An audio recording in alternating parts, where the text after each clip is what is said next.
EU leaders are set to lock horns on the bloc's coronavirus recovery fund, with countries like Portugal stressing the plan needs to keep into account the very different starting economic positions of all member states. Portuguese Deputy Finance Minister Ricardo Marinho Felix highlighted a key flaw with EU planning, that Europe was a mix of much richer and much poorer economies, and the coronavirus bailout plan did not seem to take this into account. Speaking to Euronews, Mr. Felix warned the EU's coronavirus recovery fund will have to be big enough to sustain the economies of all member states, stressing the €1.5 trillion and €1.6 trillion figures suggested by the European Commission and the European Central Bank (ECB) are not enough. He said the coronavirus crisis was triggered by an unforeseeable external cause and added, "It's a shock that affects all countries, but the countries were in different starting positions." So that said, it will be important that the fund is large, namely Portugal, but also Spain, Italy, France and others.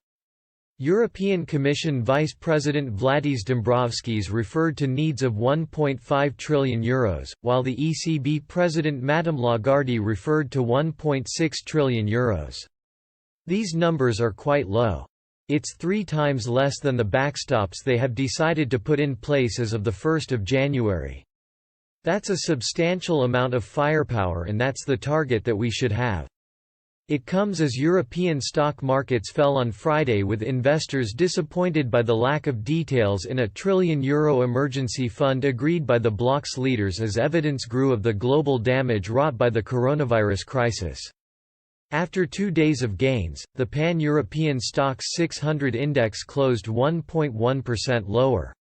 That took weekly losses to 1.2% as it added to a sell-off due to a historic collapse in oil. Late on Thursday, EU leaders approved an immediate rescue package of about €500 billion but left the divisive details of a bigger fund until the summer.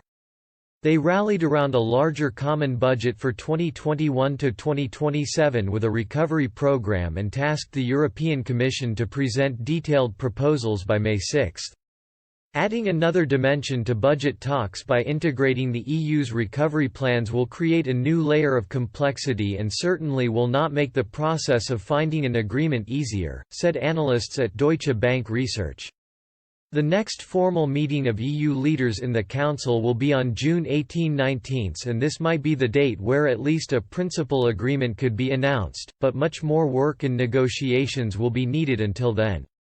London's FTSE 100 fell 1.3% with data showing UK retail sales crashed in March, a day after surveys signaled a collapse in April business activity across the globe and US jobs. The STOXX 600 has recovered this month from 8-year lows hit in March, partly on hopes the strict stay-at-home orders would be eased on signs the pandemic was peaking in the worst-hit parts of the world. BofA Global Research said it expected STOXX 600 to gain a further 20% and hit 400 points by August, while business activity sentiment in the region could rise back to above 50 by the third quarter. The travel and leisure led losses among major European sectors, down 3.4%, with airline Lufthansa losing 8%.